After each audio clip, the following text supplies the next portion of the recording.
Yes students, ਦੁਸ਼ਮਣੀ ਕਾਂਗੀ ਸ਼ੁਰੂ ਕੀਤੀ ਸੀ ਆਪਾਂ। ਉਸ ਦਿਨ ਹਾਫ ਜਿਹੜੀ ਆ ਕਵਰ ਕਰ ਲਈ ਸੀ, ਜਿਹਦੇ ਵਿੱਚ ਅਖੀਰ ਤੇ ਜਿਹੜਾ ਰਘੁਨਾਥ ਹੈ ਮੁੱਖ ਪਾਤਰ, ਲੀਲਾ ਤੇ ਬਿਮਲਾ ਤਿੰਨੋਂ ਜਾਣੇ ਜਿਹੜੇ ਆ ਉਹ ਮਿਲਾਵਟਾਂ ਦੀਆਂ ਗੱਲਾਂ ਕਰਦੇ ਆ।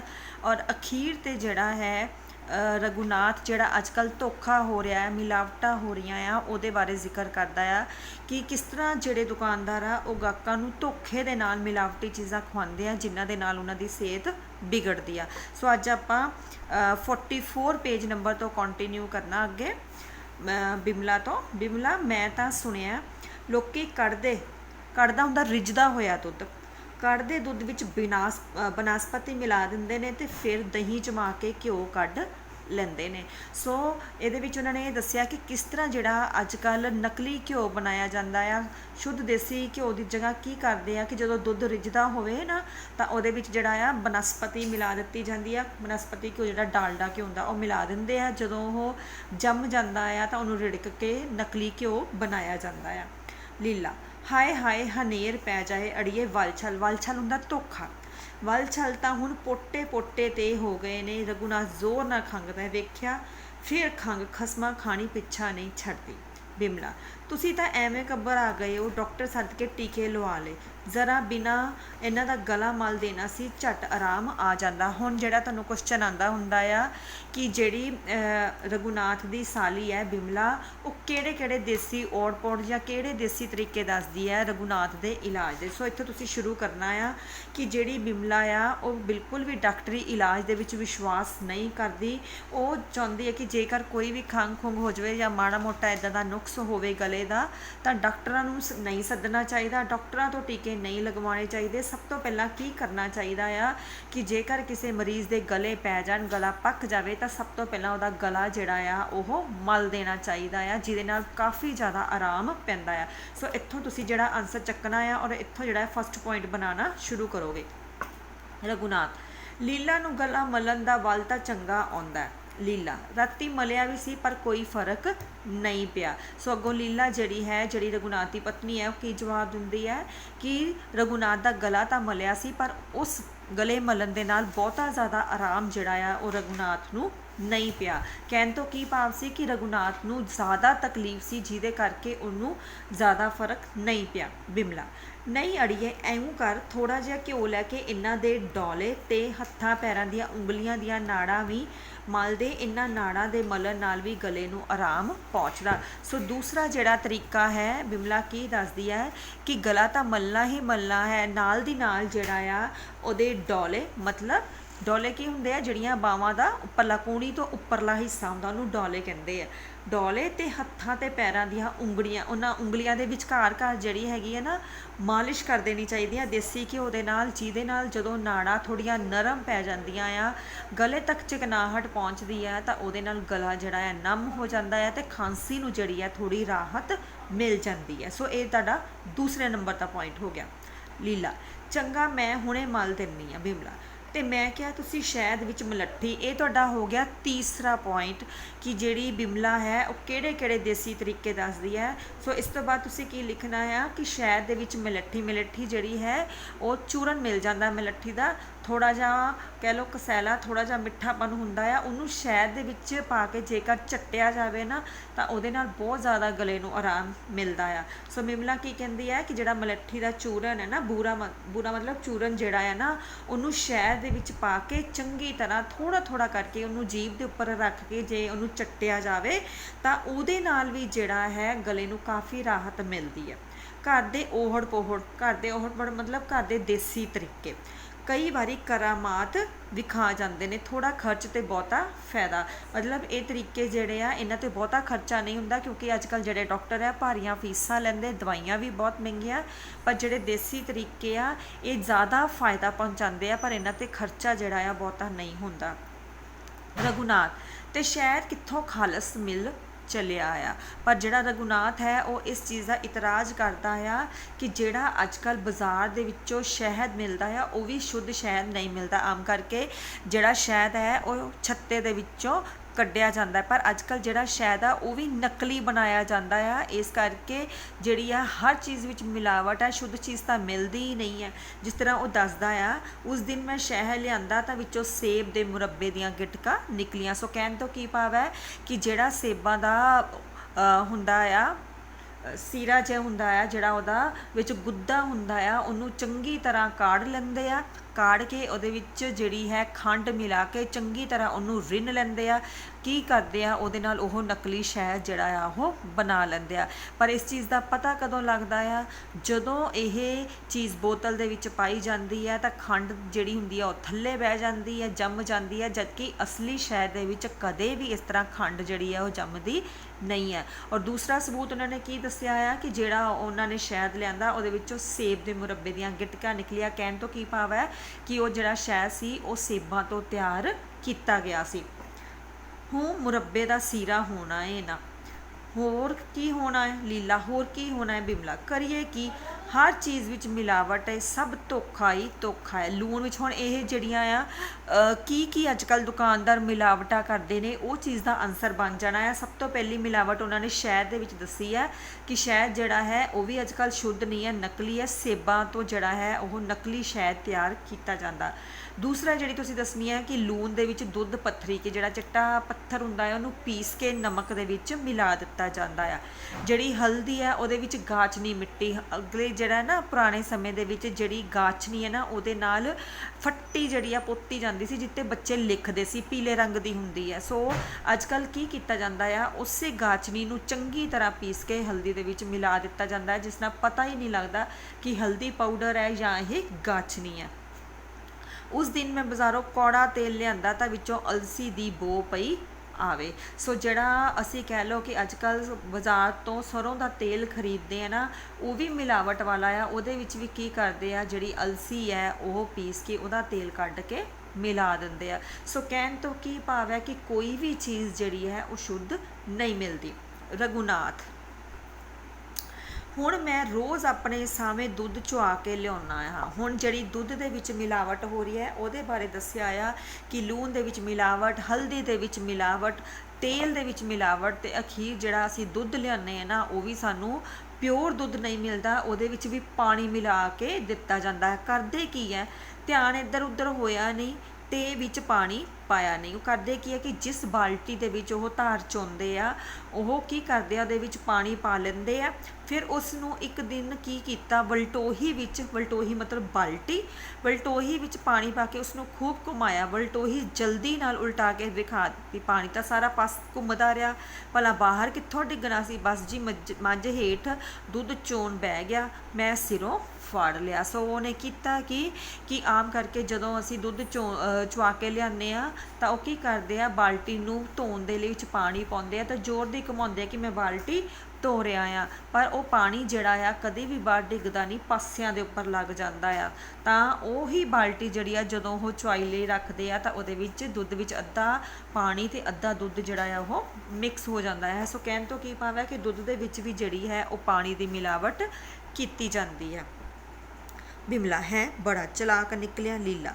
ਤੇ ਬਿਮਲਾ, ਗੰਨੇ ਦਾ ਰਸ ਵੇਚਣ ਵਾਲੇ ਵੇਖੋ ਨਹੀਂ, ਜਿਹੜੇ 25 ਪੈਸੇ ਗਲਾਸ ਦੇ ਹੌਕਰੇ ਹੌਕਰੇ ਮਤਲਬ ਆਵਾਜ਼ਾਂ ਮਾਰਦੇ ਰਹਿੰਦੇ ਨੇ। ਸਕਰੀਨ ਦੇ ਪਾਣੀ ਦੀ ਬਾਲਟੀ ਕੋਲ ਰੱਖੀ ਹੁੰਦੀ ਹੈ। ਸਕਰੀਨ ਹੁੰਦੀ ਹੈ ਜਦੋਂ ਅਸੀਂ ਪਾਣੀ ਦੇ ਵਿੱਚ ਖੰਡ ਘੋਲ ਕੇ ਨਾ ਉਹਦਾ ਮਿੱਠਾ ਪਾਣੀ ਬਣਾ ਲੈਂਦੇ, ਉਹਨੂੰ ਕਹਿੰਦੇ ਸਕਰੀਨ।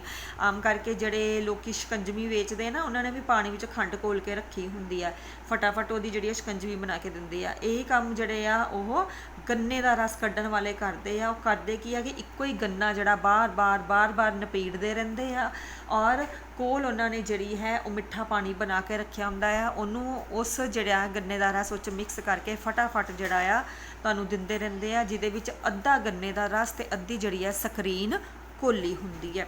ਸੋ ਕਹਿਣ ਤੋਂ ਕੀ ਭਾਵ ਹੈ ਕਿ ਗੰਨੇ ਦੇ ਰਸ ਵਿੱਚ ਵੀ ਜਿਹੜੀ ਹੈ ਸਕਰੀਨ ਦੀ ਮਿਲਾਵਟ ਕੀਤੀ ਜਾਂਦੀ ਹੈ। ਤੇ ਅੱਖ ਬਚਾ ਕੇ ਗੰਨੇ ਦੇ ਫੋਕ ਨੂੰ ਪਾਣੀ ਵਿੱਚ ਭਿਉਂ ਕੇ ਵੇਲਣੇ ਦੇ ਵਿੱਚ ਕੱਢੀ ਜਾਂਦੇ ਆ। ਤਾਂ ਕਹਿਣ ਤੋਂ ਕੀ ਭਾਵ ਹੈ ਕਿ ਇੱਕ ਗੰਨਾ ਜਿਹੜਾ ਬਾਰ-ਬਾਰ ਭਾਵੇਂ ਉਹ 'ਚ ਰਸ ਖਤਮ ਵੀ ਹੋ ਜਾਂਦਾ ਨਾ, ਉਹਦਾ ਫੋਕ ਜਿਹੜਾ ਹੁੰਦਾ ਬਾਰ-ਬਾਰ ਉਹਨੂੰ ਕੱਢਦੇ ਰਹਿੰਦੇ ਆ, ਤੇ ਇਹ ਦਿਖਾਉਂਦੇ ਆ ਕਿ ਅਸੀਂ ਤੁਹਾਨੂੰ ਚੰਗੀ ਤਰ੍ਹਾਂ ਜਿਹੜਾ ਆ ਪੂਰਾ ਰਸ ਕੱਢ ਕੇ ਦੇ ਰਹੇ ਹਾਂ। ਬਿਮਲਾ, ਅੱਛਾ ਬਈ ਮੈਂ ਤਾਂ ਕਦੀ ਨਹੀਂ ਪੀਤਾ। ਸਕਰੀਨ ਤਾਂ ਕਹਿੰਦੇ ਨੇ ਸਿਹਤ ਲਈ ਅੱਛੀ ਨਹੀਂ ਹੁੰਦੀ, ਚੰਗੀ ਨਹੀਂ ਹੁੰਦੀ। ਰਘੁਨਾਥ, ਲੋਕਾਂ ਦੀ ਸਿਹਤ ਦੀ ਕੌਣ ਪਿਆ ਪਰਵਾਹ, ਕਰਦਾ ਹੈ। ਪਿੱਛੇ ਜੇ ਪੁਲਿਸ ਨੇ ਛਾਪੇ ਮਾਰ ਕੇ ਕਾਰਖਾਨੇ ਫੜੇ ਨੇ ਜੋ ਕਾਗਜ਼ਾਂ ਪੱਤਿਆਂ ਵਗੈਰਾ ਤੋਂ ਰੰਗ ਚਾੜ ਕੇ ਉਹਨਾਂ ਨੂੰ ਵੱਟ ਦੇ ਕੇ ਚਾਹ ਬਣਾਉਂਦੇ ਨੇ। ਸੋ ਹੁਣ ਇਹਦੇ ਵਿੱਚ ਇਹ ਦੱਸਿਆ ਕਿ ਕਿਸ ਤਰ੍ਹਾਂ ਅੱਜ ਕੱਲ੍ਹ ਜਿਹੜੇ ਦੁਕਾਨਦਾਰ ਨਕਲੀ ਚਾਹ ਬਣਾਉਂਦੇ ਨੇ। ਉਹ ਕੀ ਕਰਦੇ ਆ ਕਿ ਜਿਹੜੇ ਪੱਤੇ ਦਰਖਤਾਂ ਤੋਂ ਝੜ ਜਾਂਦੇ ਆ, ਸੜ ਸੁੱਕ ਜਾਂਦੇ ਆ, ਉਹਨਾਂ ਨੂੰ ਕੀ ਕਰਦੇ ਆ, ਉਹਨਾਂ ਨੂੰ ਰੰਗ ਚਾੜ ਕੇ ਉਹਨਾਂ ਨੂੰ ਵੱਟ ਦੇ ਕੇ ਜਿਹੜੀ ਆ ਨਕਲੀ ਚਾਹ ਪੱਤੀ ਬਣਾਈ ਜਾਂਦੀ ਆ। ਜਿਹੜੀ ਅਸੀਂ ਚਾਹ ਪੀਂਦੇ ਆ ਉਹ ਵੀ ਜਿਹੜੀ ਆ ਉਹ ਅਸਲੀ ਬਾਗਵਾਨੀ ਤੋਂ ਤਿਆਰ ਕੀਤੀ ਹੋਈ ਚਾਹ ਨਹੀਂ ਹੁੰਦੀ, ਸਗੋਂ ਕਿ ਪੱਤਿਆਂ ਨੂੰ ਰੰਗ ਚਾੜ ਕੇ ਬਣਾਈ ਹੋਈ ਨਕਲੀ ਚਾਹ ਹੁੰਦੀ ਹੈ, ਜਿਹੜੀ ਕਿ ਸਾਡੀ ਸਿਹਤ ਲਈ ਬਹੁਤ ਜ਼ਿਆਦਾ ਹਾਨੀਕਾਰਕ ਹੈ। ਬਿਮਲਾ। ਲਓ ਜੀ ਹੋਰ ਸੁਣੋ, ਕਲਯੁਗ ਜੋ ਹੋਇਆ ਚਾਹ ਦੀ ਥਾਂ ਵੀ ਲੋਕਾਂ ਨੂੰ ਕੂੜਾ ਕਰਕਟ ਪਿਆਣਾ ਹੋਇਆ। ਸੁਣਿਆ ਹੈ ਬਨਾਵਟੀ ਦਵਾਈਆਂ ਵੀ ਵਿਕਦੀਆਂ ਨੇ। ਭਲਾ ਹੁਣ ਜਿਹੜੇ ਵਿਚਾਰੇ ਰੋਗੀ ਬੰਦੇ ਨੂੰ ਦਵਾਈ ਚਾਹੀਦੀ ਉਹ ਕੀ ਕਰੇ।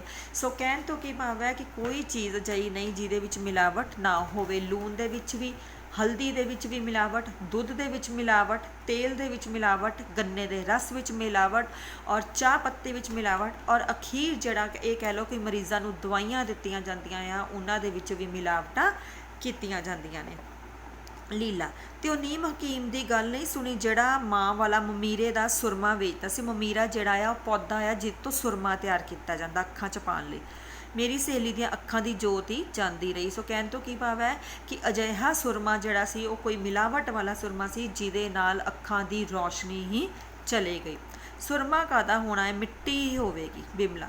ਸਾਡੇ ਮੁਲਕ ਦੇ ਵਪਾਰੀ ਲੋਕ ਤਾਂ ਸੱਚੀ ਬੜੇ ਹੀ ਗਏ ਗੁਜ਼ਰੇ ਨੇ। ਉਹਨਾਂ ਨੂੰ ਰਤਾ ਤਰਸ ਨਹੀਂ ਆਉਂਦਾ ਲੋਕਾਂ ਦੀ ਸਿਹਤ ਤੇ ਜ਼ਿੰਦਗੀ ਪਵੇ ਢੱਠੇ ਖੂਹ ਵਿੱਚ। ਉਹਨਾਂ ਨੂੰ ਤਾਂ ਆਪਣੇ ਨਫੇ ਮਤਲਬ ਫਾਇਦੇ, ਨਫੇ ਨਾਲ ਹੀ ਵਾਸਤਾ ਹੈ। ਔਖੇ ਅਖੇ ਕੋਈ ਮਰੇ ਕੋਈ ਜੀਵੇ ਸੁਥਰਾ ਕੋਲ ਪਤਾਸੇ ਪੀਵੇ। ਸੋ ਕਹਿਣ ਤੋਂ ਕੀ ਭਾਵ ਹੈ ਕਿ ਜਿਹੜੇ ਦੁਕਾਨਦਾਰ ਹੈ ਉਹਨਾਂ ਨੂੰ ਲੋਕਾਂ ਦੀ ਸਿਹਤ ਦੀ ਕੋਈ ਪਰਵਾਹ ਨਹੀਂ, ਕੋਈ ਜਿੰਦਾ ਜੀਵੇ ਮਰਦਾ ਮਰ ਜਾਵੇ, ਜੋ ਵੀ ਹੈ ਸਿਰਫ ਉਹ ਆਪਣਾ ਫਾਇਦਾ ਸੋਚਦੇ ਆ, ਸਿਰਫ ਆਪਣੀ ਜਿਹੜੀ ਆ ਜੇਬ ਭਰਨ ਦੀ ਕੋਸ਼ਿਸ਼ ਕਰਦੇ ਆ।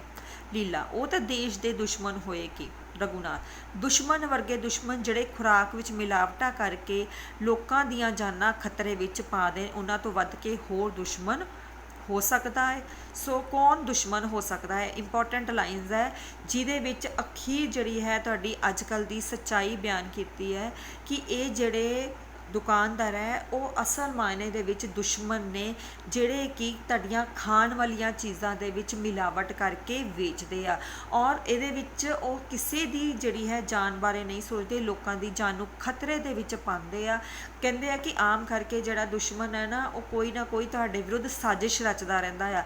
ਪਰ ਇਹਨਾਂ ਜਿਹੜੇ ਅੱਜ ਕੱਲ੍ਹ ਦੇ ਦੁਕਾਨਦਾਰ ਹੈ ਸ਼ਾਇਦ ਇਹਨਾਂ ਤੋਂ ਵੱਡਾ ਹੋਰ ਕੋਈ ਵੀ ਸਾਡਾ ਦੁਸ਼ਮਣ ਨਹੀਂ, ਕਿਉਂਕਿ ਇਹ ਜਿਹੜੇ ਦੁਕਾਨਦਾਰ ਹੈ ਉਹ ਸਾਡੀਆਂ ਜ਼ਿੰਦਗੀਆਂ ਦੇ ਨਾਲ ਖੇਡ ਰਹੇ ਆ, ਸਾਡੀ ਜ਼ਿੰਦਗੀ ਨੂੰ ਖਤਰੇ ਦੇ ਵਿੱਚ ਪਾ ਰਹੇ ਆ। ਇਸ ਕਰਕੇ ਸਭ ਤੋਂ ਵੱਡੇ ਜਿਹੜੇ ਆ ਦੇਸ਼ ਦੇ ਦੁਸ਼ਮਣ ਇਹ ਦੁਕਾਨਦਾਰ ਹੀ ਮੰਨੇ ਗਏ ਆ। ਲੀਲਾ। ਇਹੋ ਜਿਹੇ ਲੋਕਾਂ ਨਾਲ ਜਿੰਨੀ ਕੀਤੀ ਜਾਵੇ ਥੋੜ੍ਹੀ ਹੈ। ਟੁੱਟ ਪੈਣਿਆਂ ਨੂੰ ਸਖਤ ਤੋਂ ਸਖਤ ਸਜ਼ਾ ਦੇਣੀ ਚਾਹੀਦੀ ਹੈ। ਬੇੜਾ ਗਰਕ ਹੋਵੇ ਇਸ ਘਿਓ ਵਾਲੇ ਦਾ ਜਵਾਨੀਓ ਟੁੱਟੇ। ਸੋ ਅਖੀਰ ਜਿਹੜੀ ਲੀਲਾ ਹੈ ਉਹ ਇਹਨਾਂ ਦੁਕਾਨਦਾਰਾਂ ਨੂੰ ਬਦਦੁਆ ਦਿੰਦੀ ਹੈ। ਕਹਿੰਦੀ ਕਿ ਇਹੋ ਜਿਹੇ ਦੁਕਾਨਦਾਰ ਦੀ ਜਿਹੜੀ ਜਵਾਨੀ ਹੈ ਨਾ ਉਹ ਨਾਸ ਹੋ ਜਾਵੇ, ਖਤਮ ਹੋ ਜਾਵੇ, ਢੱਠੇ ਖੂਹ ਵਿੱਚ ਪਵੇ। ਇਹੋ ਜਿਹੇ ਬੰਦੇ ਦਾ ਬੇੜਾ ਗਰਕ ਹੋ ਜਾਵੇ ਜਿਹਨੇ ਕਿ ਉਹਨਾਂ ਨੂੰ ਮਿਲਾਵਟੀ ਘਿਓ ਦਿੱਤਾ, ਜਿਹਨੂੰ ਖਾਣ ਦੇ ਨਾਲ ਰਘੂਨਾਥ ਜਿਹੜਾ ਸੀ ਉਹ ਪੂਰੀ ਤਰ੍ਹਾਂ ਬਿਮਾਰ ਪੈ ਗਿਆ। ਰਘੂਨਾਥ। ਖੰਘ ਦਾ ਹੋਇਆ। ਖੰਘ ਨਾਲ ਤਾਂ ਮੇਰੀ ਮੱਤ ਮਾਰੀ ਗਈ ਹੈ, ਸਾਰੀ ਰਾਤ ਨੀਂਦ ਨਹੀਂ ਆਈ। ਉਹੀ ਖੰਘ ਕੇ ਮੇਰੀਆਂ ਰਗਾਂ ਦਰਦ ਕਰਨ ਲੱਗ ਪਈਆਂ ਨੇ। ਸੋ ਜਿਹੜਾ ਰਘੂਨਾਥ ਹੈ ਉਹ ਸ਼ਿਕਾਇਤ ਕਰਦਾ ਹੈ ਕਿ ਕਿਸ ਤਰ੍ਹਾਂ ਮਿਲਾਵਟੀ ਘਿਓ ਖਾਣ ਦੇ ਨਾਲ ਉਹਦੀ ਜਿਹੜੀ ਹੈ ਸਾਰੀਆਂ ਨਲਾਂ ਜਿਹੜੀਆਂ ਆ ਉਹ ਦੁਖਦੀਆਂ ਪਈਆਂ ਨੇ, ਜਿਹਦੇ ਕਰਕੇ ਉਹ ਸਾਰੀ ਰਾਤ ਜਿਹੜਾ ਆ ਸੌ ਵੀ ਨਹੀਂ ਸਕਿਆ। ਬਿਮਲਾ। ਲੀਲਾ। ਇਹਨਾਂ ਨੂੰ ਥੋੜ੍ਹੀ ਜਿਹੀ ਚੂਰੀ ਬਣਾ ਕੇ ਖਵਾਓ। ਜਿਹੜਾ ਰਾਜੇ ਆਪਾਂ ਕਰਦੇ ਪਏ ਸੀ ਨਾ ਦੇਸੀ ਇਲਾਜ ਕਿਹੜੇ ਟੋਟਕੇ ਦੱਸਦੀ ਹੈ। ਸੋ ਸਭ ਤੋਂ ਪਹਿਲਾਂ ਜਿਹੜੀ ਲੀਲਾ ਆ ਉਹ ਗਲਾ ਮਲਣ ਲਈ ਕਹਿੰਦੀ ਹੈ, ਡੌਲੇ ਤੇ ਉਂਗਲੀਆਂ ਦਾ ਵਿਚਕਾਰਲਾ ਹਿੱਸਾ ਮਲਣ ਲਈ ਕਹਿੰਦੀ ਹੈ, ਸ਼ਹਿਦ ਦੇ ਵਿੱਚ ਮੈਂ ਲੱਠੀ ਪਾ ਕੇ ਖਾਣ ਨੂੰ ਕਹਿੰਦੀ ਹੈ। ਔਰ ਉਸ ਤੋਂ ਬਾਅਦ ਜਿਹੜਾ ਉਹ ਦੇਸੀ ਇਲਾਜ ਦੱਸਦੀ ਆ ਉਹ ਕੀ ਹੈ ਕਿ ਦੇਸੀ ਘਿਓ ਦੇ ਵਿੱਚ ਜਿਹੜੀ ਆ ਉਹ ਚੂਰੀ ਬਣਾ ਕੇ ਖਵਾ ਦੇਣੀ ਸੀ। ਆਮ ਕਰਕੇ ਜਿਹੜਾ ਹੈ ਨਾ ਜਦੋਂ ਅਸੀਂ ਘਿਓ ਖਾਂਦੇ ਹਾਂ ਤਾਂ ਉਹ ਘਿਓ ਦੇ ਨਾਲ ਜਿਹੜਾ ਗਲਾ ਸਾਡਾ ਨਾ ਤਰ ਹੋ ਜਾਂਦਾ, ਨਰਮ ਹੋ ਜਾਂਦਾ ਆ। ਸੋ ਕੀ ਕਹਿੰਦੇ ਕਿ ਇਹਨਾਂ ਨੂੰ ਚੂਰੀ ਬਣਾ ਕੇ ਖਵਾ ਦੇਣੀ ਸੀਗੀ, ਜਾਂ ਕੀ ਕਰਨਾ ਸੀ, ਥੋੜਾ ਜਿਹਾ ਬਨਕਸ਼ਾ ਜਿਹੜੀ ਦੇਸੀ ਜੜੀ ਬੂਟੀ ਮੰਨੀ ਗਈ ਹੈ, ਜਿਹੜੀ ਖਾਂਸੀ ਲਈ ਬਹੁਤ ਫਾਇਦੇਮੰਦ ਆ। ਕਹਿੰਦੇ ਸੀ ਕਿ ਇਹਨਾਂ ਦਾ ਜਿਹੜਾ ਬਨਕਸ਼ਾ ਨਾ ਥੋੜਾ ਜਿਹਾ ਗਿੱਲਾ ਕਰਕੇ ਗਲੇ ਗਿੱਚੀ ਮਤਲਬ ਗਲੇ ਦੇ ਨਾਲ ਬੰਨ੍ਹ ਦੇਣਾ ਚਾਹੀਦਾ ਸੀ, ਜਿਹਦੇ ਨਾਲ ਇਹਨਾਂ ਦੀਆਂ ਗਲੇ ਦੀਆਂ ਜਿਹੜੀਆਂ ਨਲਾਂ ਆ, ਜਿਹੜੀਆਂ ਨਸਾਂ ਆ, ਉਹ ਨਰਮ ਪੈ ਜਾਂਦੀਆਂ ਤਾਂ ਇਹਨਾਂ ਨੂੰ ਥੋੜਾ ਜਿਹਾ ਆਰਾਮ ਮਿਲਦਾ। ਲੀਲਾ ਪਰ ਡਾਕਟਰ ਨੇ ਤਾਂ ਕਿਹਾ ਅੱਜ ਸਿਰਫ ਦੁੱਧ ਹੀ ਦਿਓ, ਕਿ ਇਹਨਾਂ ਨੂੰ ਸਿਰਫ ਜਿਹੜੀ ਆ ਲਿਕੁਇਡ ਚੀਜ਼, ਨਰਮ ਚੀਜ਼ ਹੀ ਦੇਣੀ ਆ ਤਾਂ ਕਿ ਆਸਾਨੀ ਨਾਲ ਉਹਨਾਂ ਦੇ ਗਲੇ ਦੇ ਵਿੱਚੋਂ ਨਿਕਲ ਜਾਵੇ। ਬਿਮਲਾ ਡਾਕਟਰ ਦੀਆਂ ਡਾਕਟਰ ਹੀ ਜਾਣਨ, ਕਦੀ ਕੋਈ ਮਾੜਾ ਮੋਟਾ ਦੁੱਖ ਸੁੱਖ ਹੋ ਜਾਵੇ ਤਾਂ ਮੈਂ ਕਦੇ ਡਾਕਟਰ ਤੋਂ ਦਵਾਈ ਲੈਣ ਨਹੀਂ ਗਈ। ਡਾਕਟਰ ਦੀ ਤਾਂ ਰੱਤਾ ਕੁ ਜ਼ੁਬਾਨ ਹਿਲ ਜਾਂਦੀ ਹੈ ਤੇ ਅਗਲੇ ਬੰਦੇ ਦਾ ਰੋਟੀ ਪਾਣੀ ਬੰਦ ਹੋ ਜਾਂਦਾ ਹੈ। ਸੋ ਇਹ ਅੱਜ ਕੱਲ੍ਹ ਦੇ ਡਾਕਟਰਾਂ ਦੇ ਉੱਪਰ ਜਿਹੜੀ ਆ ਕੱਸ ਕੇ ਕਹਿ ਲਓ ਕਿ ਟਕੋਰ ਮਾਰੀ ਗਈ ਹੈ ਕਿ ਕਿਵੇਂ ਜਿਹੜੇ ਡਾਕਟਰ ਹੈ ਉਹ ਸਿਰਫ ਆਪਣੀਆਂ ਜੇਬਾਂ ਭਰਦੇ ਆ, ਕੋਈ ਨਿੱਕੀ ਮੋਟੀ ਵੀ ਜਿਹੜੀ ਆ ਪਰੇਸ਼ਾਨੀ ਹੋ ਜਾਵੇ ਤਾਂ ਵੱਡੀਆਂ ਫੀਸਾਂ ਮੰਗਦੇ ਆ। ਆਮ ਲੋਕਾਂ ਦੇ ਲਈ ਜਿਹੜਾ ਆ ਇਲਾਜ ਬਹੁਤ ਹੀ ਮਹਿੰਗਾ ਆ। ਇਸ ਕਰਕੇ ਬਿਮਲਾ ਕਹਿੰਦੇ ਆ ਕਿ ਮਾੜੇ ਮੋਟੇ ਦੁੱਖ ਸੁੱਖ ਦੇ ਲਈ ਡਾਕਟਰ ਸੱਦਣਾ ਸਹੀ ਨਹੀਂ ਹੈ, ਕਿਉਂਕਿ ਡਾਕਟਰ ਜਿਹੜਾ ਆ ਉਹ ਸਿਰਫ ਆਪਣੀਆਂ ਜੇਬਾਂ ਹੀ ਭਰਦੇ ਆ। ਲੀਲਾ ਹੱਸਦੀ ਹੋਈ, ਲੈ ਡਾਕਟਰ ਤਾਂ ਮਰੀਜ਼ ਦੇ ਭਲੇ ਦੀ ਹੀ ਗੱਲ ਕਰਦੇ ਨੇ। ਬਿਮਲਾ ਦੱਸਦੇ ਹੋਣਗੇ, ਪਰ ਅੜੀਏ ਮੇਰੀ ਵਰਗੀ ਕੋਲੋਂ ਤਾਂ ਮੂੰਹ ਬੰਨ੍ਹ ਕੇ ਨਹੀਂ ਬੈਠਿਆ ਜਾਂਦਾ। ਮੈਂ ਕਦੀ ਖੰਘ ਖੁੰਘ ਹੋ ਜਾਵੇ ਤਾਂ ਇੱਕ ਪਾ ਜਲੇਬੀਆਂ ਤੱਤੀਆਂ ਮੰਗਵਾ ਕੇ ਖਾ ਲੈਂਦੀ ਹਾਂ, ਮਜ਼ਾਲ ਹੈ ਫਿਰ ਖੰਘ ਦਾ ਨਾਮ ਨਿਸ਼ਾਨ ਵੀ ਰਹਿ ਜਾਵੇ। ਮਠਿਆਈ ਦੀ ਮਠਿਆਈ ਤੇ ਦਵਾਈ ਦੀ ਦਵਾਈ। ਸੋ ਅਗਲਾ ਤਰੀਕਾ ਜਿਹੜਾ ਬਿਮਲਾ ਹੈ ਉਹ ਕੀ ਦੱਸਦੀ ਹੈ ਕਿ ਉਹ ਜਿਹੜਾ ਹੈ ਡਾਕਟਰੀ ਇਲਾਜ ਦੇ ਵਿੱਚ ਘੱਟ ਹੀ ਵਿਸ਼ਵਾਸ ਕਰਦੀ ਹੈ। ਜੇ ਮਾੜੀ ਮੋਟੀ ਉਹਨੂੰ ਖੰਘ ਹੋ ਜਾਵੇ ਤਾਂ ਉਹ ਜਿਹੜੀਆਂ ਆ ਗਰਮ ਜਲੇਬੀਆਂ ਖਾ ਲੈਂਦੀ ਹੈ, ਕਿਉਂਕਿ ਜਲੇਬੀਆਂ ਦੇ ਵਿੱਚ ਜਿਹੜੀ ਚਾਸ਼ਨੀ ਮਿੱਠੀ ਹੁੰਦੀ ਹੈ ਨਾ, ਉਹ ਗਲੇ ਨੂੰ ਤਰ ਕਰ ਦਿੰਦੀ ਹੈ, ਜਿਹਦੇ ਨਾਲ ਕਹਿ ਲਓ ਕਿ ਮਠਿਆਈ ਵੀ ਅੰਦਰ ਜਾਂਦੀ ਹੈ ਤੇ ਨਾਲੇ ਗਲੇ ਨੂੰ ਵੀ ਆਰਾਮ ਮਿਲ ਜਾਂਦਾ ਹੈ। ਲੀਲਾ ਅੱਛਾ ਜਲੇਬੀਆਂ ਤਾਂ ਫਿਰ ਖਾਂਦੀ ਰਹੀ, ਹੁਣ ਇਹ ਦੱਸ ਕਿ ਦੁੱਧ ਪੀਵੇਂਗੀ ਕਿ ਚਾਹ ਬਣਾਵਾਂ। ਬਿਮਲਾ ਨਾ ਭੈਣ ਮੈਂ ਚੱਲੀ ਹਾਂ, ਅਜੇ ਜਾ ਕੇ ਬੱਚਿਆਂ ਨੂੰ ਤਿਆਰ ਕਰਨਾ ਹੈ, ਸਕੂਲ ਭੇਜਣਾ ਹੈ। ਹਾਂ ਸੱਚ ਜੀਜਾ ਜੀ ਮੈਂ ਤੁਹਾਨੂੰ ਉਲਾਂਭਾ ਦੇਣ ਆਈ ਸਾਂ। ਰਘੁਨਾਥ ਕਿਉਂ ਕੀ ਗੱਲ ਹੈ। ਬਿਮਲਾ ਕੱਲ੍ਹ ਮੈਂ ਤੁਹਾਡੀ ਹੱਟੀ ਮਤਲਬ ਦੁਕਾਨ ਤੋਂ 5 ਰੁਪਇਆਂ ਦਾ ਆਟਾ ਮੰਗਵਾਇਆ ਸੀ, ਉਹਦੇ ਵਿੱਚ ਤਾਂ ਇਉਂ ਮਾਲੂਮ ਹੁੰਦਾ ਜਿਵੇਂ ਦੁੱਧ ਪੱਥਰੀ ਮਿਲੀ ਹੋਵੇ।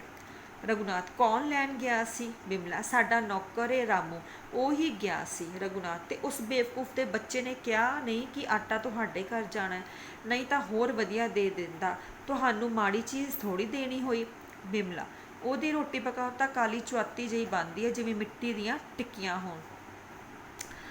ਲੀਲਾ ਹੱਸਦੀ ਮਿੱਟੀ ਦੀਆਂ ਟਿੱਕੀਆਂ। ਬਿਮਲਾ ਇਹ ਵੀ ਜੀਜੇ ਦਾ ਮਜ਼ਾਕ ਹੋ ਗਿਆ, ਰਾਮੂ ਨੂੰ ਹੱਟੀ ਭੇਜ ਦੇਵੀਂ, ਆਟਾ ਵਟਾ ਲਿਆਵੇਗਾ। ਸੋ ਅਖੀਰ ਤੇ ਜਿਹੜਾ ਹੈ ਰਘੁਨਾਥ ਜੋ ਕਿ ਸਾਰੇ ਇਕਾਂਗੀ ਦੇ ਵਿੱਚ ਦੁਕਾਨਦਾਰਾਂ ਨੂੰ ਭੰਡਦਾ ਰਿਹਾ, ਉਹਨਾਂ ਨੂੰ ਸਮਾਜ ਤੇ ਦੇਸ਼ ਦੇ ਦੁਸ਼ਮਣ ਗਿਣਦਾ ਰਿਹਾ, ਉਹ ਅਖੀਰ ਦੇ ਵਿੱਚ ਖੁਦ ਜਿਹੜਾ ਸੀ ਇੱਕ ਬਹੁਤ ਵੱਡਾ ਦੁਸ਼ਮਣ ਸਾਬਤ ਹੋਇਆ।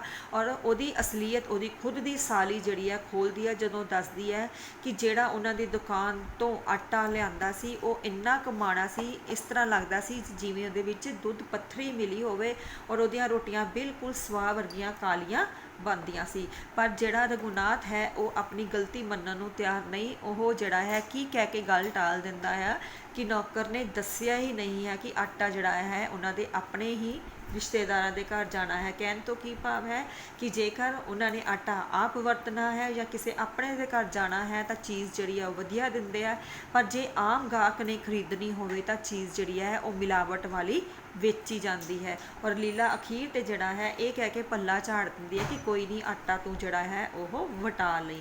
ਸੋ ਕਹਿਣ ਤੋਂ ਕੀ ਭਾਵ ਹੈ ਕਿ ਜਿਹੜਾ ਰਘੁਨਾਥ ਸਾਰੀ ਇਕਾਂਗੀ ਦੇ ਵਿੱਚ ਦੂਸਰਿਆਂ ਨੂੰ ਸਮਾਜ ਤੇ ਦੇਸ਼ ਦੇ ਦੁਸ਼ਮਣ ਗਿਣਦਾ ਰਿਹਾ, ਉਹਦੀ ਪਤਨੀ ਉਹਦਾ ਸਾਥ ਦਿੰਦੀ ਰਹੀ, ਅਖੀਰ ਤੇ ਰਘੁਨਾਥ ਜਿਹੜਾ ਸੀ ਉਹ ਇੱਕ ਬਹੁਤ ਵੱਡਾ ਸਮਾਜ ਦਾ ਦੁਸ਼ਮਣ ਸਾਬਤ ਹੋਇਆ ਹੈ। ਸੋ ਇਸ ਇਕਾਂਗੀ ਦਾ ਜਿਹੜਾ ਮੁੱਖ ਵਿਸ਼ਾ ਉਹ ਹੋ ਰਹੀ ਮਿਲਾਵਟ, ਜਾਂ ਇਹ ਕਹਿ ਲਓ ਕਿ ਜਿਹੜੇ ਦੁਕਾਨਦਾਰ ਲੋਕਾਂ ਦੀਆਂ ਜ਼ਿੰਦਗੀਆਂ ਨਾਲ ਖੇਡਦੇ ਆ, ਉਹਨਾਂ ਨੂੰ ਖਤਰੇ ਵਿੱਚ ਪਾਉਂਦੇ ਹੈ, ਉਹੀ ਇਸ ਇਕਾਂਗੀ ਦਾ ਵਿਸ਼ਾ ਆ। ਔਰ ਜੇ ਤੁਸੀਂ ਅਖੀਰ ਤੇ ਨੂੰ ਸਮ ਅਪ ਕਰੋਗੇ ਤਾਂ ਇਹੀ ਕਹਿ ਕੇ ਸਮ ਅਪ ਕਰੋਗੇ ਕਿ ਬੇਸ਼ੱਕ ਅੱਜ ਕੱਲ੍ਹ ਜਿਹੜੀ ਹੈ ਅਲੱਗ-ਅਲੱਗ ਜਿਹੜੀ ਹੈਗੀ ਆ ਸਰਕਾਰਾਂ ਦੁਆਰਾ ਸੈਂਪਲ ਇਕੱਠੇ ਕੀਤੇ ਜਾ ਰਹੇ ਆ, ਛਾਪੇਮਾਰੀ ਵੀ ਹੋ ਰਹੀ ਹੈ, ਪਰ ਜੇ ਅਸੀਂ ਇਹ ਕਹੀਏ ਕਿ ਜਿਹੜੀ ਮਿਲਾਵਟ ਹੈ ਉਹ ਪੂਰੀ ਤਰ੍ਹਾਂ ਖਤਮ ਹੋ ਗਈ ਹੈ ਤੇ ਇਹ ਸਮੱਸਿਆ ਹਜੇ ਜਿਹੜੀ ਆ ਪੂਰੀ ਤਰ੍ਹਾਂ ਖਤਮ ਨਹੀਂ ਹੋਈ, ਕਿਉਂਕਿ ਹਜੇ ਵੀ ਜਿਹੜੀਆਂ ਆ ਕਈ ਚੀਜ਼ਾਂ ਦੇ ਵਿੱਚ ਮਿਲਾਵਟ ਕਰਕੇ ਲੋਕਾਂ ਦੀ ਜ਼ਿੰਦਗੀ ਨੂੰ ਖਤਰੇ ਦੇ ਵਿੱਚ ਪਾਇਆ ਜਾ ਰਿਹਾ ਹੈ। ਓਕੇ।